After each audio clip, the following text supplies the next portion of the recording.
और आइए मैं आपका परिचय करा देती हूँ खास मेहमानों का पैनल जो इस वक्त हमारे साथ मौजूद है। बीजेपी की तरफ से पार्टी के प्रवक्ता के शर्मा हमारे साथ मौजूद है। कुछ ही देर में कांग्रेस की प्रवक्ता हमारे साथ जुड़ेंगी। आप देख रहे हैं हमारे साथ इस वक्त शिवसेना शिंदे गुट की तरफ से कृष्णा हेगड़े जी पार्टी के प्रवक्ता जुड़ रहे हैं और साथ ही टीएमसी के प्रवक्ता मानव जायसवाल इस वक्त हमारे साथ मौजूद है। बहुत स्वागत आप सभी का। मानव जायसवाल, मैं आपसे आज चर्चा की शुरुआत करने जा रही हूँ और इसलिए आपके साथ चर्चा की शुरुआत करने जा रही हूँ। पश्चिम बंगाल विधानसभा में आप लोग प्रस्ताव पास करते हैं, आप लोग सेना की पीठ थपथपाते हैं, आप लोग पाकिस्तान के खिलाफ बात रखते हैं, लेकिन ऑपरेशन सिंदूर उसका जिक्र तक आपके इस प्रस्ताव में नहीं है। ये ऑपरेशन सिंदूर गलती से छूट गया या जानबूझकर इससे दूरी आप लोगों ने बनाई है? मानव जायसवाल।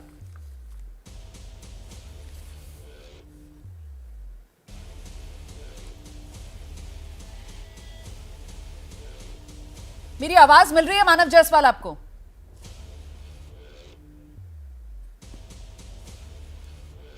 नहीं, हमारा संपर्क नहीं हो पा रहा है मानव जायसवाल से। मैं मानव जायसवाल का रुख करूंगी, लेकिन आइए अब बाकी मेहमानों का हम रुख करते हैं और के शर्मा जी के पास चलेंगे लेकर दर्शकों को। बीजेपी के प्रवक्ता हैं हमारे साथ मौजूद है। हमारे साथ इस वक्त आप देख रहे हैं वारिस पठान साहब, प्रवक्ता एएमआईएम के भी हमारे साथ इस वक्त मौजूद हैं। शर्मा जी, मैं आपके पास आ रही हूं। जिस बात का जिक्र रक्षा मंत्री राजनाथ सिंह की तरफ से किया गया है कि दुनिया को इस बात को समझना चाहिए, पाकिस्तान को काउंटर टेररिज्म पैनल में जिस तरीके से उपाध्यक्ष यूएन में बनाया गया है, ये बिल्कुल वैसा ही है जैसे आप दिल्ली से कहें कि दूध की रखवाली तुम कर लो।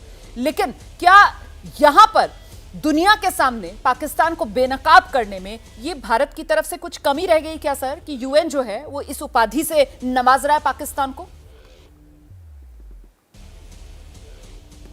नहीं रोमाना जी, ऐसा नहीं है। देखिए, जो इंटरनेशनल पॉलिटिक्स है वो कुछ अलग है, ठीक, और उस पर ये देखना, क्योंकि इंटरनेशनल जो पॉलिटिक्स होता है उसमें कई विषय हैं, कई तरह के विषय हैं। पर जो डेलीगेशन हमारे 59 सांसदों का अभी विदेश गया और जो कि लगभग 7 टीमों पर था, 5 प्रमुख उसके संदेश थे इस डेलीगेशन के। एक तो आतंकवाद पर जीरो टॉलरेंस की नीति, पाक आतंक का समर्थक है ये साबित करना, भारत एक जिम्मेदार और संयमित देश है, आतंक के खिलाफ पूरा विश्व एकजुट हो, पाक को लेकर हमारी स्पष्ट नीति है कि आने वाले समय पर पाक अधिकृत कश्मीर पर ही वार्ता होगी और पाकिस्तान को आतंकवाद समाप्त करना ही पड़ेगा।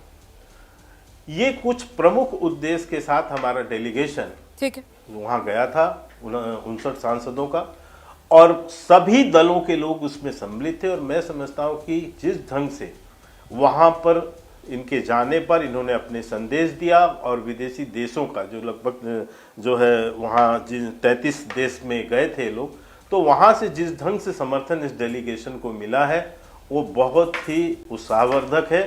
और निश्चित तौर से भारत ने अपना संदेश इन विदेशों में डिलीवर कर पाने में सफलता अर्जित की है। आप जो बात कह रहे हैं के शर्मा जी, इसीलिए मैंने ये सवाल पूछा, क्योंकि ये पश्चिम बंगाल, मैं सर उस पर आ रही हूँ क्योंकि अभी टीएमसी के मेहमान हमारे साथ जुड़े हुए नहीं है। वो पश्चिम बंगाल वाली चर्चा जब टीएमसी के मेहमान जुड़ जाएंगे तभी करेंगे तो बेहतर रहेगा, ताकि वो जवाब भी दे पाए। वो मुद्दा है, उस पर मुझे चर्चा करनी है।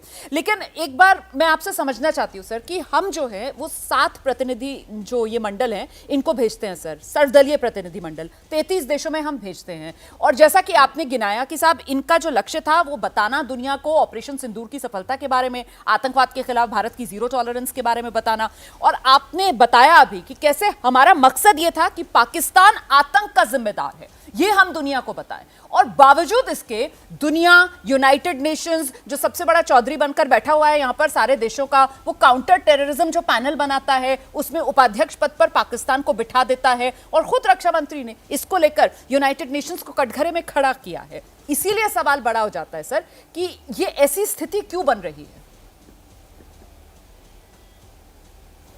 नहीं, ठीक है, उन्होंने ये अभी तो ये जो चर्चा आई है जी, और मैं समझता हूं कि अमेरिका से लेके, फ्रांस से लेके, ब्रिटेन से लेके सभी देशों ने ये माना है कि आतंकवाद की जड़ पाकिस्तान में है और तमाम ऐसे आतंकवादी, क्योंकि इंटरनेशनल टेररिस्ट का यदि आप लिस्ट देखें जो अमेरिका भी जारी करता है और अन्य देश भी जारी करते हैं, तो वो उसमें ज़्यादातर जो टेररिस्ट हैं वो पाकिस्तान के ही हैं जी, वो पाकिस्तान में ही है। ठीक है। और ये तो अमेरिका ने ही आके उसामा बिन लादेन को यहाँ पर मारा, तो ये भी अमेरिका और पूरा विश्व समझता है कि आतंकवाद को संरक्षण देने वाला कोई यदि देश है तो पाकिस्तान है, जहां पर आके एंटी कार्रवाई करनी पड़ी है।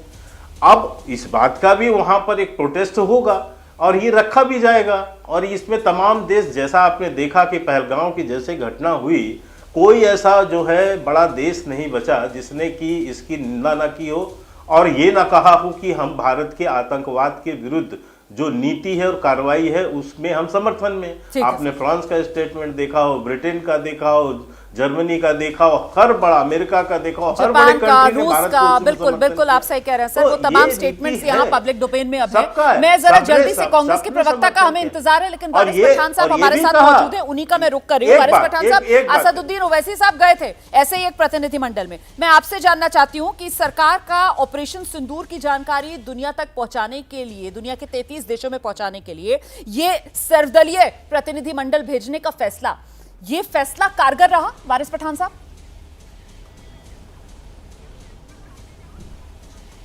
देखिए रुमाना जी, सबसे पहले तो मैं अपनी जानिब से तमाम उन मेंबर ऑफ पार्लियामेंट्स को जो डेलीगेशन का हिस्सा बने थे, अपनी राजनीतिक विचार मतभेद को छोड़कर सब एक साथ एक सुर में इंडिया को रिप्रेजेंट किए बाहर जाके और कामयाब रहे, उनको मैं अपनी जानिब से बहुत मुबारकबादी पेश करता हूं।